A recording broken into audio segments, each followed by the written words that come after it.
Bonjour les sapiens, ravi de vous retrouver sur RCM pour ce Terre à Terre, le 30e déjà, la 30e émission.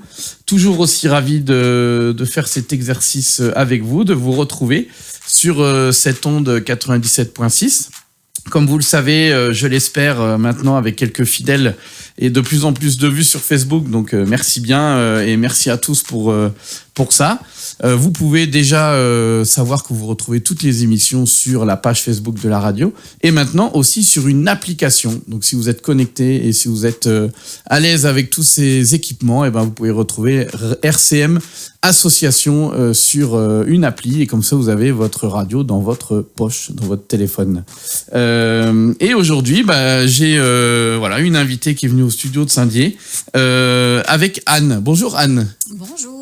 Donc Anne de l'école de Luce qui vient nous voir effectivement pour parler, alors peut-être quelque chose que vous avez entendu dans la radio ou dans les télés ou pas du tout, et ben c'est le moment de tendre l'oreille pour découvrir quelque chose qui va concerner évidemment vos enfants. On va parler avec toi Anne de l'école dehors que tu as expérimenté et tu vas nous expliquer tout ça effectivement dans cette émission. Donc ravi d'avoir répondu à l'invitation. En tout cas, je te remercie déjà pour plaisir. Ça. Donc aussi, on fait un coucou à tes collègues qui sont pas là aujourd'hui, mais qui font aussi pas mal de choses. On va en parler avec leurs élèves. Donc du coup, sans transition, donc Anne, tu peux te présenter, comment tu es arrivée un petit peu à ce métier déjà d'enseignante et jusque ton parcours là à l'école de Luce, petite école mais néanmoins active. On se connaît un petit peu, on travaille avec vous et je sais que vous faites pas mal de choses. Alors comment tu en arrives enseignante et notamment à Luce? Alors enseignante, c'est quelque chose qui m'est venu assez tôt. Oui. J'ai toujours rêvé de faire ça. Je ne sais pas exactement pourquoi. Parfois, je me pose quelques questions parce que j'ai quand même beaucoup souffert à l'école. D'accord. Ah oui. Oui. Tu y retournes. Ah bon, Et j'y retourne, donc parfois ça me questionne. Je me dis qu'il y a peut-être quelque chose du style je ne veux pas que les enfants vivent ce que moi j'ai vécu. D'accord. Ah oui. Une petite revanche peut-être. Peut-être qu'il y a de ça. Donc tout début, tu suis le chemin pour être enseignante classique. Ouais. D'accord. Voilà. Et puis après, j'ai été enseignante en Alsace pendant une dizaine d'années. Et puis je me suis rapprochée. J'ai réussi à intégrer le département des Vosges. D'accord. Et j'ai atterri à Luce, à la naissance de mon troisième enfant, il y a maintenant, du coup, 18 ans. D'accord. Ah oui, ouais. Ok. Et t'es du secteur? Alors, je suis du secteur, ouais. Je suis partie en Alsace pendant plusieurs années et voilà, le cours de ma vie a fait que je suis revenue sur mes traces et que j'habite dans le village où j'ai grandi. En plus, donc tu es revenue aux sources directement. C'était pas forcément l'objectif au départ, mais c'est comme ça que ça s'est passé. Ça s'est passé comme ça. Et en tout cas, tu as fait beaucoup de niveaux, tu as fait que les plus petits ou voilà, t'as vraiment... Alors j'ai fait un peu tous les niveaux, mais essentiellement quand même sur l'ensemble de ma carrière de la maternelle. D'accord. Voilà. Et quasiment toujours les 3 niveaux de maternelle en même temps, parce que j'ai toujours bossé dans des petits villages. Donc c'était toujours des triples niveaux avec toutes les richesses que ça dans la ruralité plutôt, donc dans des écoles où tu avais, on peut dire, petit, moyen et grande section. Je pense que ça peut parler. Oui. On peut dire les cycles 1, on va parler un petit peu jargon. Éducation nationale. Ok. Et ça, effectivement, donc là, tu lâches pas depuis le début ce métier-là. Et Luce, t'es arrivé facilement à retrouver justement cette place-là aujourd'hui à l'école. Tu y es depuis combien de temps à cette école de Luce? Ça fait 18 ans. 18 ans, c'est ça. Oui. Ouais. D'accord. Et j'ai été très très bien accueillie par mes collègues. Et on a tout de suite fait beaucoup de choses ensemble. Et c'est de mieux en mieux, je dirais. Voilà. Et cette école a été... parce que les bâtiments sont... ils font récent. Oui, elle a été créée juste avant que j'arrive, en fait. Ah, d'accord. Ouais. Donc, elle a cet âge-là aussi. Voilà, une petite vingtaine d'années. D'accord. Elle ne fait pas son âge. Petite école au milieu de ce petit village, effectivement, de Luce, que certains connaissent peut-être, si vous nous écoutez, de Lunéville jusqu'à Saint-Dié, petit village de Luce, un peu dans son petit coin, comme ça, accroché à la montagne et à son fameux tunnel. C'est ça. Peut-être les gens le connaissent plus par ça. Oui. Et cette route qui traverse un peu le village direction le tunnel. Mais sinon, voilà, autour de cette route, il y a bien une petite vie et notamment une petite école. Et est-ce que c'est dur de garder? Parce qu'aujourd'hui, on entend aussi malheureusement des fermetures. Est-ce que vous allez être touché, impacté, ou est-ce que vous luttez encore? On lutte encore. D'accord. Ça fait donc on a quand même été jusqu'à 5 classes dans cette école et là nous ne sommes plus que 3 classes. D'accord. Donc effectivement, il y a quand même pas mal de gens qui s'en vont, qui vont chercher du boulot ailleurs et par la force des choses, pas forcément de nouvelles familles qui arrivent sur le secteur. Ça stagne, ça baisse pas? Pour l'instant, ça se maintient. D'accord. Voilà, on a plutôt, là, ces 2 dernières années, un effectif assez sympa. Vous êtes environ combien sur cette année scolaire de 2022-2023 sur l'ensemble? Entre 55 et 60 élèves, 57 je crois. D'accord, un petit 60 élèves répartis en 3 groupes classes. Oui. Donc toi, on l'a dit, plutôt les maternelles, les 3 niveaux de maternelle. Tu as un collègue qui a ensuite les CP, CE. Oui, c'est ça. D'accord. Ouais. Et la directrice qui a plutôt les CM. Voilà, c'est ça. Okay. Et ça varie en fonction des années, surtout pour l'heure de classe. Moi, en général, je conserve mes 3 niveaux de maternelle. Mais selon les effectifs, il y a des ajustements à faire. D'accord. Bon, vous ne savez pas encore pour l'année prochaine, j'imagine que c'est un peu tôt de savoir si, encore une fois, c'est à peu près des effectifs qui se maintiennent. Si, pour l'année prochaine, ça va aller. Okay. Après, c'est vrai qu'on ne peut pas dire dans 5 ans combien on sera, quoi. Donc on est toujours, ça fait plus de 10 ans qu'on est sur la sellette, comme on dit, et on lutte, on essaye de faire un maximum d'actions. Heureux en tout cas de montrer que une école comme ça, elle fait pas mal de choses et que ça montre aussi que si des petites écoles disparaissent, on perd aussi ces activités qui peuvent être mises en place, même par une petite école de 3 classes et d'environ 60 élèves. Donc 18 ans, tu as vu peut-être une évolution. Est-ce que qu'est-ce qui t'a un petit peu toqué, j'allais dire, de dire tiens, là je vais faire l'école dehors? Parce que c'est un peu quelque chose peut-être que les auditeurs vont découvrir ou ont entendu mais ne savent même pas peut-être que ça se passe par chez nous. Qu'est-ce qui t'a fait démarrer l'idée et après concrètement depuis quand tu fais ça? Alors ça fait quelques années déjà que j'ai repensé complètement ma pédagogie. D'accord. Et ça finalement l'école dehors fait partie de ce cheminement-là. C'est presque un aboutissement. D'accord. Voilà. Oui, c'était pas une idée tout de suite. C'est le cheminement qui t'a emmené je dirais que c'était plus un cheminement, même si quand j'ai mis ça en place, ça s'est fait très très rapidement. Je pensais pas que ça allait se faire comme ça. Et c'est devenu quelque chose d'urgent, en fait, de vital. D'accord. Et j'arrive pas trop à l'expliquer. Peut-être que c'est l'après-Covid qui fait que... Oui, alors est-ce que le confinement, on entend cette conséquence, mais tu avais peut-être déjà ça en tête avant? Oui, je pense que je l'avais en tête avant. Ça a juste précipité un petit peu les choses, à mon avis. D'accord. Ouais. Voilà. Et donc, je l'ai mis en place l'année dernière, assez rapidement à l'automne. D'accord. Et ça a été une révélation pour les enfants, pour moi, et même pour les parents qui ont bien suivi. C'était un petit peu ma crainte. Oui, ça va faire partie un peu de mes questions, forcément, de lien avec tes collègues, toute l'enceinte de l'école et l'organisation de l'école, et puis aussi, évidemment, l'environnement proche de l'école, que ce soit évidemment les parents d'élèves et pourquoi pas la mairie. Et ça inclut beaucoup d'acteurs. Exactement. Donc ça remue peut-être dans le bon sens. Il y a peut-être des leviers, on va voir ça. Est-ce que du coup, tu étais consciente de ce qu'on entend beaucoup de spécialistes, les scientifiques parlent de syndrome de manque de nature.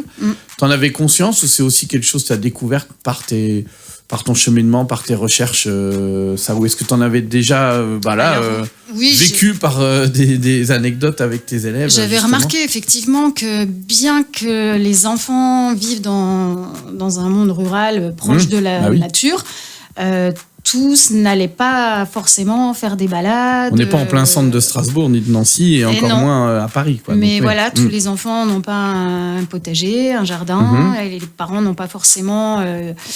envie d'aller faire des balades en forêt avec eux. Donc, c'était quoi du fait que quand le peu que tu sortais, les élèves étaient plutôt en retrait ou ils osaient pas Non, alors ça s'était plutôt vu au départ dans l'espace de la cour en fait. D'accord. Où j'ai mis très rapidement en place un petit potager, des framboisiers, on a planté des fleurs, on a mis un composteur, voilà. Ça, c'est des choses que j'ai fait tout de suite. Et ben voilà, quand on plante les graines, on se rend bien compte que les enfants découvrent ce que c'est, quoi. Oui. Voilà, ouais. donc ça, c'est tout un apprentissage. De dire tiens, ah ouais, donc ils savent peut-être même pas mettre les mains dans la terre, ni semer, non, ni puis il y a des enfants que ça gêne parce que ça salit, parce qu'on risque de salir les vêtements. Donc il faut faire tomber toutes ces freins. tous ces freins. Et voilà, et même voilà, qu'est-ce que c'est qu'un composteur tout ça, c'était... Qu'est-ce qu'on demande en maternelle précisément, précisément, dans les grandes lignes quand même, mais qu'est-ce que toi, tu as comme objectif normalement en maternelle de cet accompagnement, de cette éducation? Tu dois laisser à tes collègues des enfants qui doivent avoir quoi comme compétences? Comme bagage, en fait, je dirais que c'est savoir reconnaître le vivant, d'accord, en comparaison avec le non-vivant. Oui.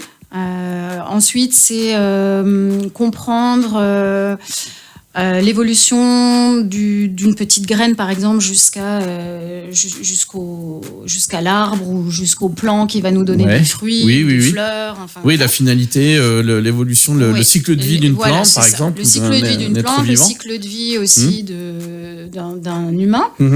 Et des animaux, de l'œuf à la poule, enfin des choses comme ça. Donc on suggère de faire des petits terrariums, des petits vivariums à l'école pour pouvoir observer ça. Des sortes d'élevage, comme on dit, de faire les graines qui sèment et on les voit pousser. C'est ça, ou ces petites choses-là. Des petits escargots, des choses. Et jusque-là, ça reste en classe.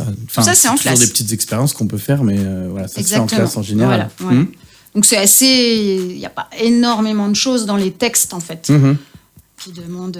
Oui, vu que c'est pas forcément la norme, on le trouve pas, mais justement dans la question, cette école du dehors peut être au service de quel apprentissage? Est-ce que c'est se retrouver dans l'espace, la compréhension de son environnement, en fait, principalement? Ce qui est génial, c'est que ça touche tous les apprentissages. C'est ce qu'on appelle la transversalité dans le jargon. Donc c'est la confiance en soi, l'estime de soi, la coopération. Évidemment, la connaissance du vivant. Là, ils sont plus derrière une vitre à regarder pousser. La faune, la fleur. C'est vivre la nature et vivre les saisons à travers le corps et à travers les 5 sens. D'accord. Et en forêt, on travaille beaucoup sur des sens qu'on n'utilise pas énormément en classe. C'est-à-dire l'odorat, le toucher. Donc on fait des parcours pieds nus. On fait des petits parfums avec des choses qu'on trouve dans la forêt. Utiliser ces sens pour toutes les découvertes, quoi. C'est vrai que... Alors, les spécialistes disent notamment qu'on est, autant les enfants que nous, les adultes, on est 80% de notre temps enfermés. Alors, comme quoi, quand on était confinés, on avait l'impression d'être enfermés encore plus. Mais on est déjà des êtres qui sont un petit peu plus souvent enfermés dans un bâtiment, même dans une voiture. On est 80% de notre temps, c'est énorme.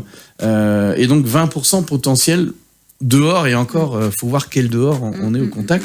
Et donc, ce syndrome de manque de nature, on l'a vu, qui vient un peu de scientifiques, notamment des pays du Nord, pays nordiques en Europe. C'est pas quelque chose qu'on a là depuis hier. C'est vraiment avant hier qu'on se rend compte de ça. Et que la preuve c'est qu'on a tous vu l'après-confinement où tout le monde avait besoin d'aller en forêt, d'aller en haut d'une montagne, d'aller flâner, retrouver les parcs. Là, on s'est vraiment rendu compte que c'est partie du bien-être, en fait, de nous l'homme, tous. de l'enfant.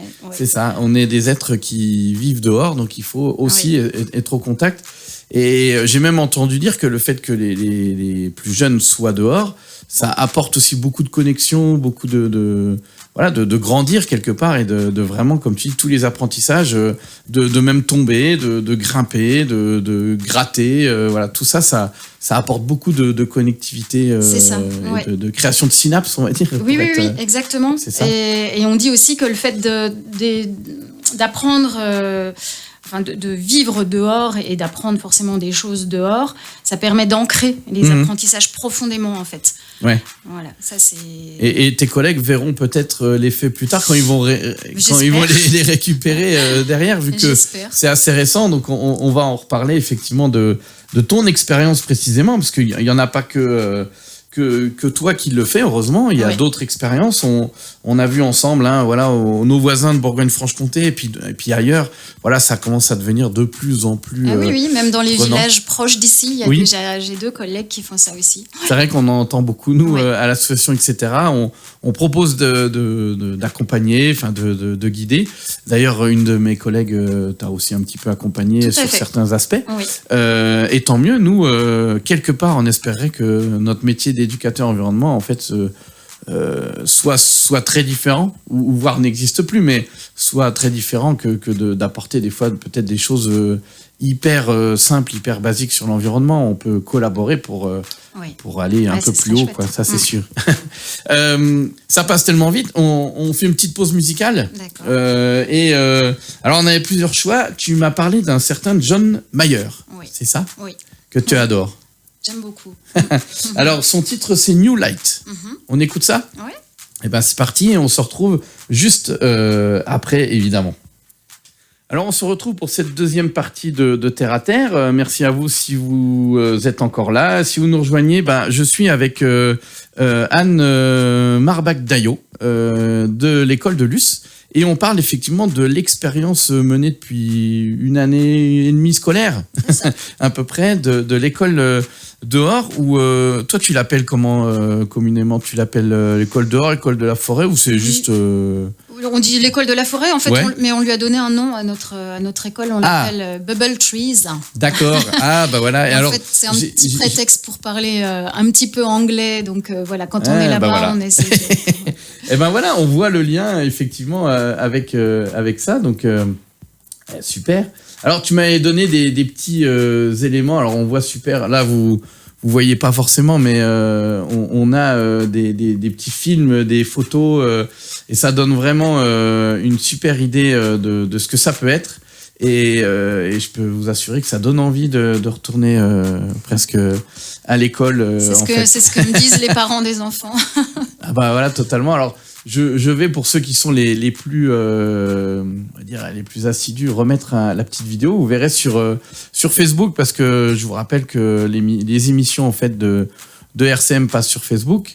Vous pouvez nous retrouver sur la page de l'association RCM et voir effectivement nos invités en direct, effectivement. Donc c'est vrai que ça permet de faire plusieurs apprentissages, comme on a dit. Je vais ouvrir en même temps cette petite vidéo. C'est plutôt la photo aussi, c'est assez sympa. Et alors, toi, ton expérience, est-ce que tu peux nous en dire plus sur comment ça s'est passé, en fait, ou comment ça se passe concrètement là, depuis 1 an, 1 année scolaire et demie. Donc voilà, vous avez une petite forêt, c'est ça? Vous avez un petit espace où vous allez tous les jours, régulièrement. Voilà, comment ça se passe concrètement, notamment en fait, toi en tant qu'enseignante avec les élèves? D'accord. Avec les enfants en tout cas. Oui. Tous les mardis matins, en fait, on va rejoindre notre Bubble Trees. D'accord. Qui est à une demi-heure de marche en fait de l'école, et ça grimpe bien. Donc, déjà, il y a un exercice. Il y a déjà un exercice physique. Et c'est vrai que pour les enfants en début d'année qui n'ont même pas 3 ans, c'est déjà une belle balade. C'est pas forcément facile. Donc quand on arrive au Bubble Trees, les enfants ont à peu près 10 minutes pour redécouvrir les petits coins qu'ils ont laissés en plan la semaine d'avant, pour se reconnecter à leur espace en fait. Et après ce petit temps libre, on fait un regroupement. Et là, les enfants, ils ont bien faim parce qu'ils se sont bien dépensés déjà dans la grimpette. D'accord. On fait un petit goûter, une petite collation. Et en même temps, on dit bonjour à la forêt. On a inventé une petite chanson pour dire. Il y a un rituel. Il y a un petit rituel. Tout ça, ça fait partie effectivement de rituels qui peuvent se faire du coup autant à l'intérieur que l'extérieur. Exactement. Du coup, et les enfants en ont besoin en fait, parce que ça rythme leur journée et c'est important. Ouais. Donc après ce petit temps de goûter, les enfants repartent librement.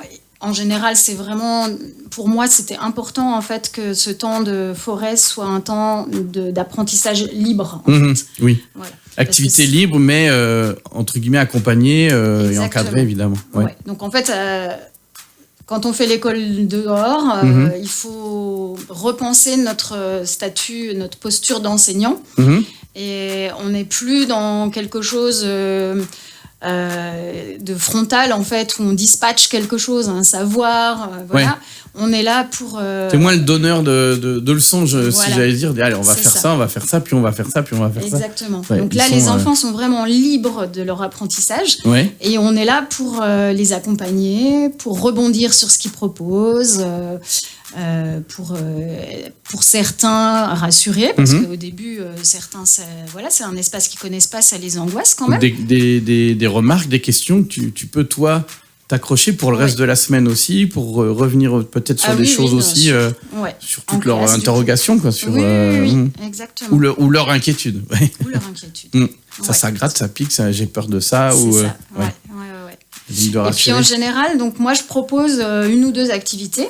D'accord. Et les enfants qui ont envie de venir nous aider à construire, par exemple, notre tipi à secret, ils viennent, ils repartent, ils reviennent. Il y en a d'autres qui viennent. Enfin, ça tourne en fait. D'accord. C'est libre. Il y a quand même tu proposes une chose. Voilà. Ils sont assez libres d'y participer évidemment, mais il y a des petites choses annexes qui peuvent se faire. Enfin, chacun est autonome dans d'autres petites choses qui peuvent être autour. S'il a envie d'observer et de suivre, je sais pas qui, je sais pas quoi. Oui, parce qu'on laisse effectivement des loupes à disposition, les jumelles, matériel du coup assez simple, un maillet pour planter des petits bâtons, faire des cabanes. Enfin, voilà. Ça, petit à petit, tu vois un peu ça dans des ouvrages ou tu avances au fur et à mesure de leurs propositions? J'avance au fur et à mesure. D'accord. Oui, ça se fait tout seul en fait, selon les demandes des enfants, et on se rend compte que ce serait peut-être quand même bien si on avait une petite scie, parce que là on est en train de faire un petit parcours, mais il y a des branches mortes qu'il faudrait enlever parce que ça pourrait être dangereux si les enfants marchent les yeux bandés le long d'une corde. Voilà. On met en place certaines choses. Alors effectivement, il y a quand même une corde de Tarzan qui reste sur place. Il y a une corde d'équilibre entre 2 arbres. D'accord. Qu'est-ce qu'on a? T'as une installation un peu de rassemblement. Il y a un espace en cercle en fait quand on fait le petit goûter, et à la fin de la matinée quand on se regroupe pour raconter un peu ce qu'on a vécu, ce qu'on a aimé ou pas. Ça, c'est important aussi de revenir sur leur découverte, de les faire déjà ça leur permet de verbaliser ce qu'ils ont vu, de s'exprimer. Et puis aussi essayer de mettre des mots sur des émotions, des choses qu'ils ont ressenties, parce que ça on le fait pas beaucoup. D'accord. Et c'est important. Oui, forcément. Donc là, ça c'est une demi-journée, voilà, à chaque fois, toutes les semaines. Tous les mardis, quel que soit le temps. J'avoue que depuis l'année dernière, on a eu une chance inouïe, c'est qu'en fait, on n'a jamais eu une pluie battante, quelques gouttes, mais c'est des tout. Petites pluies, mais pas au point de dire on a un gros doute, si on reste pas. Normalement, même s'il pleut, on y va, bien puisque sûr, les enfants sont équipés maintenant. Tout temps, toute saison. Voilà. Et puis, si vraiment il y a besoin, on a une bâche, on peut faire un abri. Là, j'ai vu des photos, il fait un peu frais, on voit que c'est un peu blanc, là je l'ai du matin, mais bien équipé. Alors nous, on dit souvent en animation environnement, il n'y a pas forcément de mauvais temps, c'est des équipements qu'il faut. C'est ça, exactement. Et donc petit à petit, ils s'équipent aussi par rapport au fait peut-être que dans d'autres années, tu as pu à chaque fois, même jusqu'au bout de l'année, ils n'ont toujours pas forcément peut-être des bons équipements. Là, ça va. On a un petit stock en fait de combinaisons, parce que ça arrive qu'il y ait des oublis, que des parents ne soient pas encore tout à fait équipés. On a des bottes aussi. D'accord. Et on arrive à chaque fois, avant de partir, à faire en sorte que tous les enfants soient équipés correctement. La matinée doit passer assez vite. Très vite. C'est trop vite. Ce qui fait que un des peu fois, frustré. Oui, c'est terrible, parce que parfois on est vraiment dans l'activité, on est en train de faire quelque chose, les enfants sont à fond dedans et il faut s'arrêter parce que là, l'église a sonné 11h, il faut commencer à ranger. Et parce descendre. que on a tous les petits sièges, du coup un regroupement à remettre dans un coffre, à l'abri de l'humidité, il y a des choses à ranger quand même. C'est à noter pour les gens qui se baladent que là c'est un coin. On a fait une enseigne en fait, mais c'est assez discret. D'accord. Ouais, c'est assez discret. À la fois, les gens sont pas ils peuvent comprendre de ce qui se passe, tout en ayant qu'il n'y a pas une enseigne qui clignote pour dire ici c'est l'école de Luce, quoi. Ouais. Mais voilà, il n'y a pas grand-chose de apprendre ou qui serait à vandaliser, puisque vous utilisez sur tout le terrain. Quand il fait beau, on met des hamacs, mais en fait, on les range et on les met dans un gros coffre qu'un papa d'élève nous a fait, qui reste sur place. D'accord. Qui est énorme, donc on ne peut pas l'emmener, celui-ci. Il faudrait vraiment être équipé. Et là-dedans, on range tout notre matériel. Une bonne partie reste avec sur place. un petit cadenas. Et voilà. Ouais. Pour l'instant, il n'y a jamais eu de souci. Le seul souci qu'on a eu, c'est qu'il y a eu des grosses coupes d'arbres autour de notre Bubble Trees. Ah oui, ouais. Et là, Oui, parce qu'autour, ça continue de... Voilà, c'est des parcelles peut-être privées ou... C'est ça. Ou même en fait, là, on est dans une parcelle communale, mais ils ont dû faire une saignée dans cette parcelle pour avoir accès aux parcelles privées qui étaient derrière. D'accord. Et c'est vrai que là, par contre, pendant un mois, on n'a pas pu y aller parce qu'il y avait des engins énormes qui travaillaient. Donc, c'était vraiment dangereux. Et c'était assez choquant quand on y est retourné parce que le paysage a vraiment changé. C'était toute une parcelle en moins. En fait, c'est tout autour. C'est comme si le Bubble Trees était resté un îlot au milieu d'un océan de boue. Les Gaulois au milieu des Romains, quoi. Voilà. D'accord. Donc là, on était tous un peu choqués. Il y a eu une période un petit peu compliquée pour reprendre nos marques. Ouais, ça c'est les aléas. Oui, non mais. Et les enfants ont des repères sur les limites. Alors, je n'ai pas eu besoin de mettre par exemple, je sais qu'il y a des gens qui mettent des rubalises pour définir un espace. Ah, oui. Moi, j'ai pas eu besoin de le faire parce que je me suis rendu compte que les enfants n'allaient pas au-delà. Ils ont une limite naturelle, en fait. Ah, En fait, ils vont pas aller découvrir un endroit s'ils savent qu'ils sont potentiellement pas dans la capacité de revenir là où ils étaient.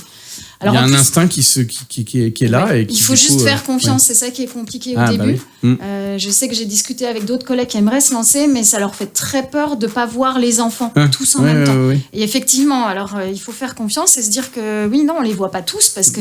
On lève un frein peut-être, c'est la simple crainte et aussi, on va dire, comment on est conditionné, nous, adultes, par rapport aux jeunes. Et puis, on a été formés comme ça. Un enseignant doit avoir tous ses élèves sous les yeux, il doit tout contrôler et tout vérifier en permanence. On a été formatés comme ça. C'est, je vais dire, millénaire, c'est au moins plus de centenaire, mais ce principe-là, quoi, en tout cas, effectivement. Oui. Et le jour où... Alors, est-ce qu'il faut il faut que l'école ait une sorte de...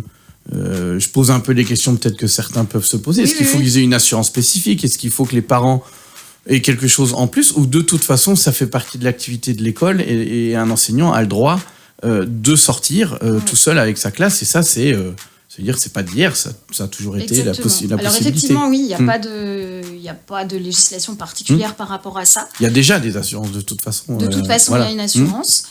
Alors évidemment, on explique aux parents le projet pour qu'ils se sentent partie prenante de cette aventure, en fait. Mais on leur demande pas leur avis, quoi. En fait, c'est quelque chose, c'est un projet. Ça fait partie de votre apprentissage, votre projet d'école, quoi. Exactement. Voilà. Donc ça se fait. Alors moi, j'ai eu la chance d'avoir un terrain communal pas trop loin, donc en accord avec la mairie. Mais ça peut très bien être une personne privée qui prête son terrain. Voilà. Donc il y avait un petit peu de tout chez les parents d'élèves ou comme tu dis, c'était pas forcément une question, c'est plutôt une explication de dire comment nous on va procéder pour l'apprentissage de votre enfant. Voilà comment ça va se passer. On vous donnait quand même un sérieux coup de main, même en matériel, même en équipement si besoin. Ça les oblige pas à faire des dépenses beaucoup plus. Non, l'objectif c'était effectivement de pouvoir se débrouiller comme ça. C'était quand même accepté assez bien. Très bien. Très bien. Je l'ai dit, j'en ai parlé en réunion de rentrée en fait. D'accord. Et j'ai pas eu de réaction négative quand j'en ai parlé. Alors j'avais pas tous les parents près de moi à ce moment-là, mais ensuite j'ai refait une lettre où j'ai bien expliqué pour que tout le monde pourquoi je faisais ça, et en quels termes ça allait se poser, concrètement comment ça allait se passer. Bien communiquer, bien informer. Voilà, c'est tout. Et la mairie, pareil, alors du coup. Et la mairie, super. Ouais, franchement, monsieur le maire est même venu dans notre Bubble Trees nous aider à construire une cabane. D'accord. Ouais. Donc là, plusieurs acteurs et tes collègues, évidemment, j'imagine aussi plus que partants pour ce type d'expérience. Alors, mes collègues sont venus, on les a invités en juin l'année dernière pour participer à une petite journée dans la forêt. Enfin, les camarades aussi, parce que alors c'était chouette, les grands étaient ravis, c'était chouette. Après, c'était pas... Quand on n'a pas l'habitude de le faire, ça peut être un petit peu angoissant aussi, justement, de se dire, mais est-ce que les enfants vont pas partir trop loin? Est-ce qu'ils vont pas se perdre? Voilà, ça, c'était certaines appréhensions. De rassembler tout le monde. Des collègues. Mais après, je me sens vraiment soutenue dans mon projet et ça, c'est génial. Oui, t'es pas toute seule. Et ça permet même ça, du coup, il n'y aurait pas eu de projet, tu serais peut-être encore plus isolée dans ta propre classe et pas de lien peut-être avec la mairie plus que ça et pas forcément avec d'autres acteurs et notamment un tout petit peu etc. Alors quel est le rôle qu'a eu notamment Amélie de l'association ou d'autres? Est-ce que tu as eu d'autres comme ça acteurs qui t'ont aidé? Bon, les papas, les parents, les mamans, les parents d'élèves. Voilà, oui, un petit peu les parents d'élèves. Après, les parents travaillent. Alors, j'ai pas beaucoup de parents disponibles pour venir régulièrement. Oui. Par contre, ils sont invités, quoi. Ils sont. Ah oui, je redis régulièrement qu'ils sont les bienvenus. Voilà. Par contre, j'ai pu discuter avec une collègue qui a mis ça en place 1 an avant moi, en fait. D'accord. Ouais. Donc, avec qui on a partagé, on a correspondu avec les enfants, on s'envoyait des lettres, des photos, et on a pu se rencontrer. Chaque classe est allée dans l'école de la forêt de l'autre. D'accord, très bien. Et des échanges en plus. Voilà. Super. Ouais. Et là, maintenant, je fais ça avec une autre collègue de Bande-Laveline aussi cette année. Donc, à toi de faire des petits, justement. Oui, c'est ça. De donner envie aussi à d'autres collègues qui, comme tu dis, veulent peut-être se lancer, mais de voir ça à côté de chez soi, ça forcément, ça va dupliquer un peu, ça va sûrement se multiplier, forcément, de ne pas voir ça qu'en vidéo, quoi. Oui. Et Amélie, alors, ce qui était chouette, c'est qu'elle s'est formée aussi à l'école de la forêt. Donc, elle a pu être un soutien précieux pour moi. Elle est venue voir un peu comment on fonctionnait. Et puis ensuite, elle a pu me dire ce qu'elle en pensait, les points forts, les points qu'on pourrait améliorer, les choses comme ça. Autant d'un point de vue pédagogique que aussi connaissance nature ou des choses comme ça. Est-ce que toi, tu dirais... qu'à un collègue, il faut forcément qu'il soit, j'allais dire, naturaliste pour faire ça? Pas du tout. Non, vraiment pas. T'es peut-être sensible, mais pas forcément naturaliste. Voilà, alors moi, je suis à fond là-dedans. Et je pense que c'est aussi ça qui a convaincu les parents. C'est que j'étais tellement sûre de moi et qu'ils se sont dit ça va forcément fonctionner. Après, non, on n'est pas obligé d'être calé en nature, en faune, en flore. Ça aide un peu parce que c'est vrai que quand on trouve des choses dans la forêt, on peut tout de suite dire tiens, t'as trouvé une feuille de houx, t'as tel insecte. Mais après, si on sait pas, on planche. Voilà, après, il y a sur le téléphone des applications. Moi, j'ai BirdNet, donc du coup, quand on entend des oiseaux, on peut tout de suite savoir à quoi ressemble. Parce que ça, c'est vraiment pas facile. Non, moi, je suis en plus là-dessus, je n'arrive pas à retenir. Donc, mais un peu en botanique et puis des petites choses comme ça. C'est vrai que maintenant, on a des super outils. Des chenilles bleues, des choses que je ne connais absolument pas. Et avec ça permet aussi de montrer aux parents, de dire le téléphone, c'est un bel outil aussi. Quand on trouve des belles choses, ça, c'est sûr. Bon, on va continuer d'en parler. On se refait une petite pause, mais avant ça, je voulais vous faire un petit retour, sur un peu ce que j'appelle l'agité du local, parce qu'il y a pas mal de choses à vous transmettre, notamment. Alors justement, un peu avec la forêt, le Conservatoire des espaces naturels de Lorraine, que vous avez peut-être vu dans l'émission précédente, propose à Badménil-aux-Bois, j'y arrive, une sortie sur les mares en forêt, les mares d'aides forestières. C'est le 23 mars à 14h30. Vous pouvez regarder sur Internet leur programme. Il y a beaucoup de choses en Lorraine à aller voir et à aller faire. Donc là, c'est pas trop loin, c'est dans les Vosges. Alors, la scierie du Lançoir propose aussi, en lien avec le musée Pierre-Noël, justement, une journée le 25 mars, un peu axée sur la forêt, justement. Et donc, vous pouvez aller faire des ateliers nichoirs. Alors, on est dans le pratique. C'est pas mal aussi pour le grand public d'être dans du pratique, fabriquer un nichoir avec le bois du Lançoir. Et puis, l'après-midi, vous avez aussi une conférence. Alors là, tout un programme, la forêt, le bois et les hommes, un destin lié. Alors là, ça sera à 16h au musée Pierre-Noël de Saint-Dié, évidemment. Alors un petit programme du côté de la vallée de la Plaine, qui s'appelle justement le programme Pleine Nature. On aime bien les jeux de mots. Alors le 8 avril, là, il y a la nuit de la chouette. Alors attention, c'est sur inscription. Ce sera à Rang-l'Étape, donc n'hésitez pas encore à vous inscrire. C'est déjà, je pense, assez rempli, mais vous pouvez toujours tester auprès de l'association, etc., justement, pour vous inscrire et vous demander Monsieur Blanc Frédéric pour vous inscrire. Et enfin, alors là, on est justement un peu sur les peurs aussi, mais sur la tique. Alors ça, je vais te poser la question après. Mais comme c'est le mois de la santé, à l'amphithéâtre de la fac de droit d'Épinal, le 21 mars, on vous propose à 19h une conférence sur l'éthique, mais en tant que cette bête, comment elle vit, comment ça se passe, pourquoi elle pique, quelle est vraiment un peu plus sa nature. De comprendre un peu plus l'animal. C'est pas forcément que sur la maladie, évidemment. Là, c'est plutôt de comprendre l'environnement et comment ça se passe. La tique, elle était déjà là bien avant, et la maladie de Lyme notamment, entre autres aussi. Mais allez en savoir plus auprès de différents organismes, notamment de connaître les sciences participatives qui s'appellent CITIC, basées notamment à Champenoux, en lien avec l'INRA et le CPIE de Champenoux. Ils vont vous présenter tout ça. Donc le 21 mars à Épinal, à la fac de droit. Donc il y a quand même un beau petit programme et etc. propose aussi une formation. Alors là, c'est notamment pour des enseignants comme toi, Anne, ou des animateurs de périscolaire, ou aussi des gens qui gèrent des centres d'accueil, ou en tout cas des parents peut-être qui peuvent être intéressés par ça. On propose une formation justement un petit peu à voir les ficelles de ce qu'on appelle l'école dehors, l'enseignement dehors en tout cas, le 10 mai et le 7 juin.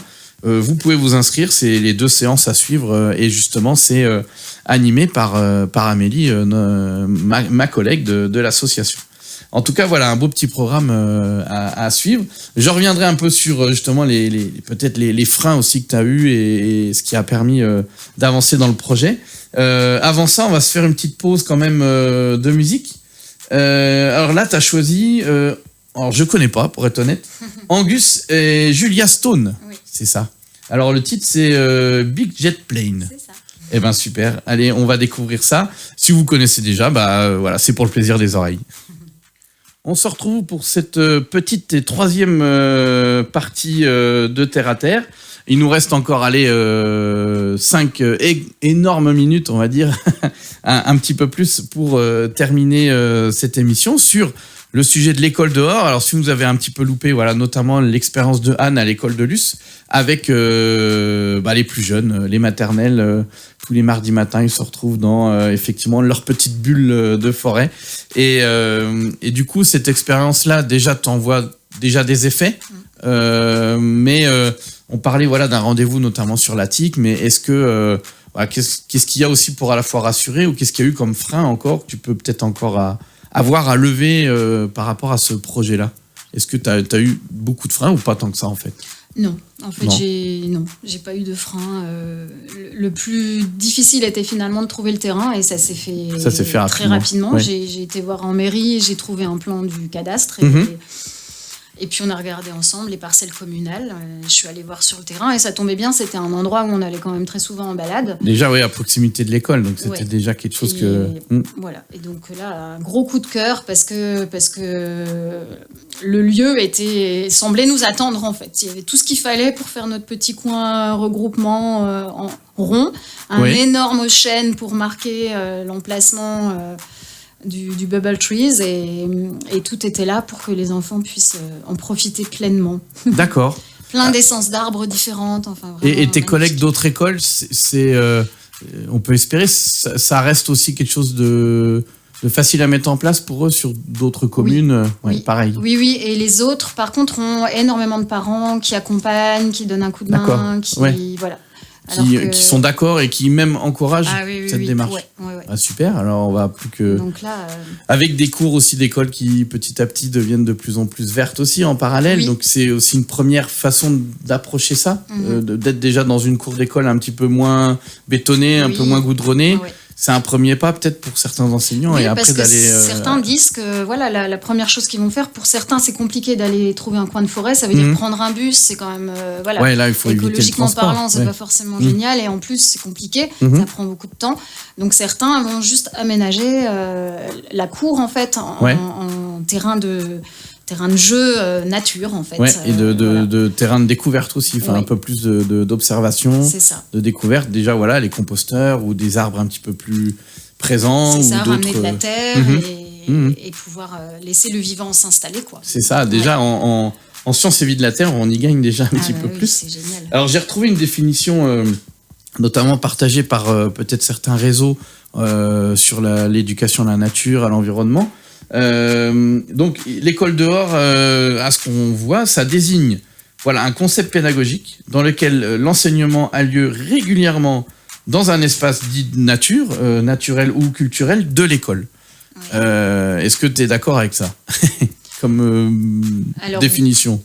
Oui, je suis d'accord. Le fait qu'il faille y aller régulièrement, c'est vraiment important. Oui. Et alors moi j'ai fait le choix d'aller toujours au même endroit, mais il y a des enseignants qui vont dehors, mais ça peut être n'importe où. Plutôt en mode sortie et on découvre différents endroits. Et c'est parfait aussi. Moi j'ai fait le choix d'aller toujours au même endroit parce que je pense que ça me correspondait plus et j'avais l'impression, en tout cas, que les enfants, ça les sécurisait d'avoir un endroit qu'ils pouvaient retrouver. Par exemple, ils ont chacun leur arbre et aller voir comment va leur arbre, passer un peu de temps au pied de leur arbre pour lui parler, lui raconter des secrets, le soigner. Il y a des choses qui se passent incroyables. Alors on a même des petites paroles d'enfants, tu as récolté un petit peu des témoignages. On vous inclure ça un petit peu, si la technique le permet. En tout cas, on va vous passer ça aussi là pour finir un peu l'émission, des petits témoignages. Je pense qu'ils pourront conclure comme ça, ce sera super. Donc des témoignages de tes élèves, récoltés tout fraîchement. Et du coup, on rappelle, une école toutes les semaines. Alors j'ai entendu justement sur certaines études et des scientifiques qui ont suivi ces expériences-là dans d'autres régions, où justement une sortie, au-delà d'une sortie par mois, ça n'avait pas du tout d'intérêt. Ça n'avait plus d'intérêt, hormis d'aller voir quelque chose sur le moment, ou la sortie du mois de mai, du mois de juin, et puis une limite en octobre ou un petit peu après la rentrée.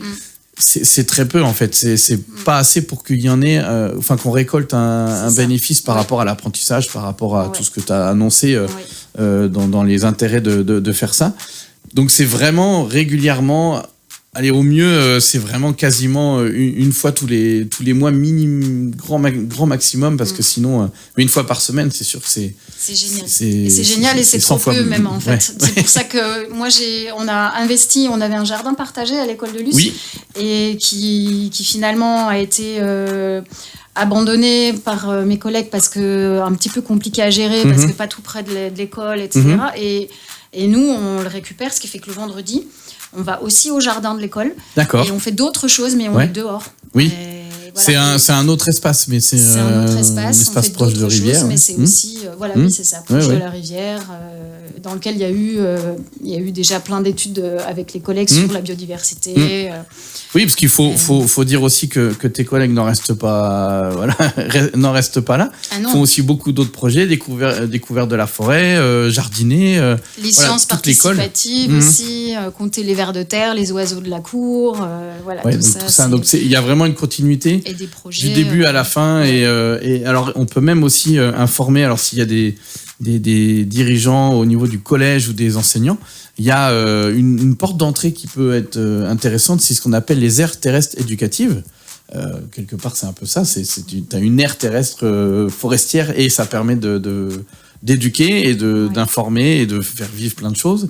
Et au collège, on peut avoir ça et on va jusqu'à des petits prémices de questionnement sur l'aménagement, le vécu d'un lieu. Voilà, est-ce qu'il faut le laisser? Est-ce on peut faire des petites choses? Est-ce qu'il faut le protéger ou pas?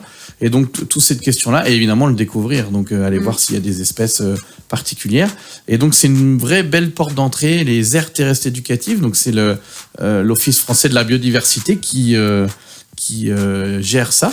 Et donc, pour un collège, c'est aussi une vraie opportunité. Ça existe aussi en primaire. Mais voilà, il y aurait une continuité sortie de l'école de Luce. Au collège, on pourrait continuer. Et ils ont peut-être déjà, c'est bon, on connaît déjà un peu les bêtes du sol, on connaît un peu certains arbres, on connaît un peu le nom de notre rivière, on sait ce qui s'y passe autour. C'est vrai qu'à partir du collège, pour en avoir l'expérience pas plus tard que début de semaine, fin de primaire, ne connaissaient pas forcément le nom de leur rivière qui passe dans la ville, dans le village, ou voilà, ne connaissent pas beaucoup de noms d'arbres, ou juste parce qu'ils ont entendu. Mais faire le lien entre l'arbre, par exemple, c'est assez compliqué. Et donc, il y a plein de choses, voilà, que ce soit la myrtille, les jonquilles, c'est quand même des petites choses à la fois du patrimoine. Donc, je trouve ça intéressant de voir aussi dans la définition que c'est bien l'espace naturel et culturel. Ça fait le lien parce que ça fait partie aussi des habitudes. On va manger des myrtilles, des brimelles, mais ça pousse où et comment et on va faire des beaux bouquets de jonquilles, mais en fait, pourquoi il y a des jonquilles chez nous? Enfin, on peut aller loin sur des choses qui sont en fait connues, mais en fait, c'est notre environnement et notre culture aussi qui s'en mêle, en tout cas. Donc vraiment, pas dire que dès qu'il y a une petite sortie, ça y est, on fait l'école dehors. Il faut pas tout mélanger. Et il faut bien voir que c'est quelque chose à proximité de l'école. Donc voilà, pas de transport. Régulièrement et par toute l'année, tout temps, toute saison. Vivre les saisons. C'est ça. Avec son corps, quoi. En fait, ressentir le froid, le chaud, l'humidité.